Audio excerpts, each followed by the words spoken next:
คืออะไรคนเยอะมากมันคือสวัสดีมาก你是说今天暖和吗？我脚大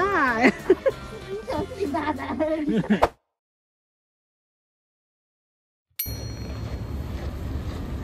รถเยอะมากทุกคนอาจจะสงสัยนะคะว่าเขามาทำอะไรกันดูสิเขามาดูสิรู้ไหมนี่คืออะไร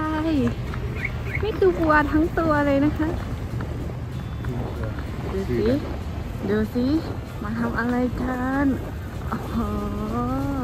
ที่เห็นคนเยอะๆข้างหลังอยู่นี่นะคะคือเขาต่อคิวซื้อเนื้อวัวกันอยู่ค่ะคนเยอะมากก็คือตรงเนี้ยมันเป็นน่าจะเป็นบริษัทหนึ่งที่เขามาจัดขายเนื้อแถวบ้านเราตรงนี้นะคะเดี๋ยวให้ดูบรรยากาศข้างนอกนี้อากาศประมาณ-18 องศานะคะแต่ทุกคนก็คือสู้ตายมากเพื่อเนื้อที่ราคาถูกกว่าในซูเปอร์มาร์เก็ตค่ะที่นี่เขาขายเนื้อประมาณกิโลละ850รูเบิลนะคะแต่ว่าถ้าซื้อในซูเปอร์มาร์เก็ตก็ประมาณแบบพันเท่าไหร่เนี่ยแหละอันนี้เขาทยอยให้คนเข้าไปซื้อข้างในทีละนิดนะคะคนที่มาทีหลังก็คือต้องต่อคิวยาวนิดนึงแล้วคนที่เขามาซื้ออ่ะคือเขาซื้อทั้งตัวเลยนะซื้อแบบเป็นกระสอบเลยทุกคนดูสิ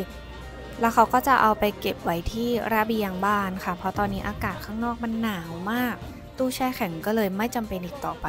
ก็เก็บไว้ที่ระเบียงบ้านกินได้ตลอดทั้งฤดูหนาวเลยส่วนฝั่งนี้เขาขายเครื่องในวัวค่ะราคาก็จะประมาณนี้เลยอันนี้หลุยไม่แน่ใจเหมือนกันนะว่ามันถูกหรือว่ามันแพงเพราะว่าหลุยไม่กินเครื่องในวัวมาสังเกตการแค่นี้เดี๋ยวขอกลับบ้านไปกินข้าวแต่งหน้าให้เรียบร้อยแล้วก็ออกไปช้อปปิ้งกันค่ะถึงแล้วค่ะขายกันตรงฟุตบาทแบบนี้เลยไม่หนาวอะไรใดๆทั้งสิ้นเดี๋ยวเราเข้าไปดูข้างในกันต้นคริสต์มาสเยอะมากไม่ใช่ตื่นเต้นตอนนี้เราอยู่กันที่ห้างจีนนะคะเมย์วิชาตื่นเต้นมากกับต้นคริสต์มาสใช่ไหมใช่ชอบตาด้วยมีสตาร์ด้วยตัวนี้ก็คือจะเป็นห้างที่มีคนจีนมาเปิดร้านเยอะนะคะเขาก็จะแบบขายกันข้างนอกอย่างนี้เลยคล้ายๆตลาดปลาเลยนี่ให้ดู แต่ว่าอยู่ข้างในอาคารก็มีเหมือนกันนะต้นคริสต์มาสเยอะมากตอนนี้คือทุกร้านขายต้นคริสต์มาสหมดเลยตอนช่วงฤดูร้อนที่หลุยมาเขาจะขายแบบรถจักรยานเด็กเพราะว่าช่วงหน้าร้อนอ่ะเด็กๆก็จะออกมาเล่นข้างนอกใช่ไหมก็จะมีแบบรถจักรยานสกูตเตอร์อะไรต่างๆรถเข็นอะไรอย่างเงี้ยแต่ตอนนี้ข้างนอกตรงนี้คือต้นคริสต์มาสหมดเลยแล้วก็นอกจากต้นคริสต์มาสก็ไม่มีละของอย่างอื่นที่เคยขายอยู่ข้างนอกเขาก็ move เข้าไปข้างในกันหมดแล้วเดี๋ยวเข้าไปดูข้างในกันอยู่ข้างนอกก็หนาวมากเข้ามาข้างในอาคารก็ร้อนมากเพราะว่าเปิดฮีตเตอร์ดีนะที่เสื้อโค้ทมิชามีสายให้สะพายเองจะได้ช่วยเหลือตัวเองได้ห้างนี้ก็คือมีทุกอย่างเสื้อผ้าชุดหนาๆชุดอุ่นๆแอคเซสซอรี่แล้วก็มีร้านอาหารจีนที่อร่อยมากแต่ว่าวันนี้เราไม่ได้ไปกินเพราะว่า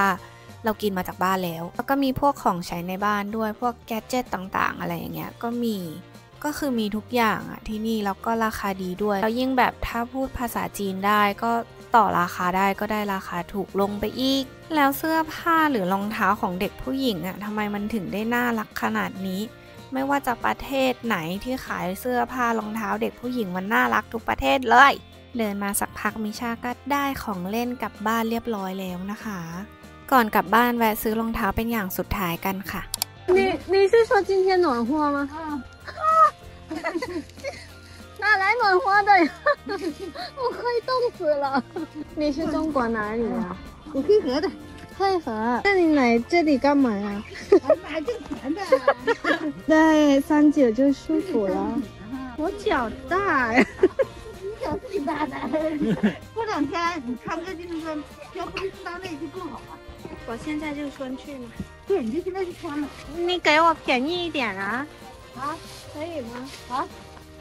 再便宜点，再便宜一点，你什么去这边？哦， 230，你这230啊，行吧，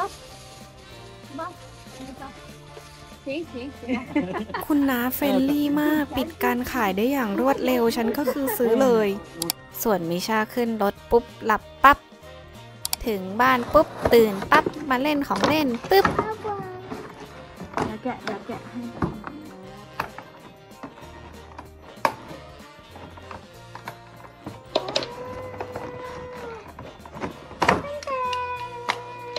โอเค ไปเล่นกับลูกแล้ว